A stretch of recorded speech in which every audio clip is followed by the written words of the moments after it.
The question is did the subject utter anything before he detonated the device? Part of the investigation.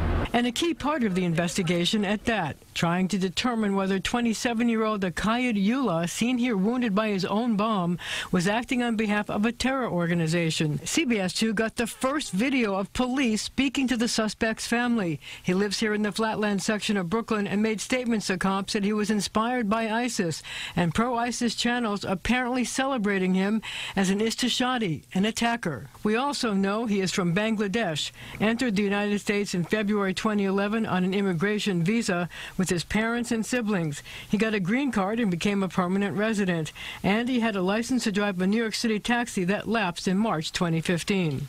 Neighbors had a lot to say about him, including the owner of a hardware store who fought with him. He was just nasty. We told him to move the car felt like he owned it. Seen him in the neighborhood walking around, pretty much looks like he always has something on his mind, never says hello, doesn't talk to anybody. A key issue for cops is the homemade bomb that he detonated in the subway. Without getting into too many specifics, the device is based on a pipe bomb. It was affixed to his person with a combination of Velcro and zip ties. With the internet now, anyone can go on the internet and download garbage and vileness on how to put together an amateur-level explosive device.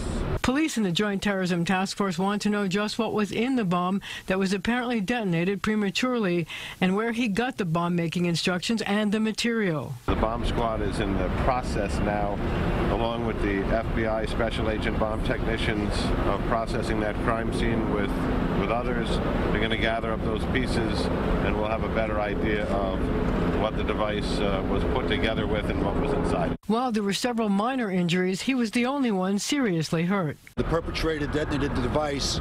It caused burns to the hands and the abdomen, also lacerations. Well, police now think he is a lone wolf who they describe as a loser in his basement stewing. But when they get inside his apartment, they will confiscate any electronic devices and paperwork to see if he had any connection to anyone else in the terror world.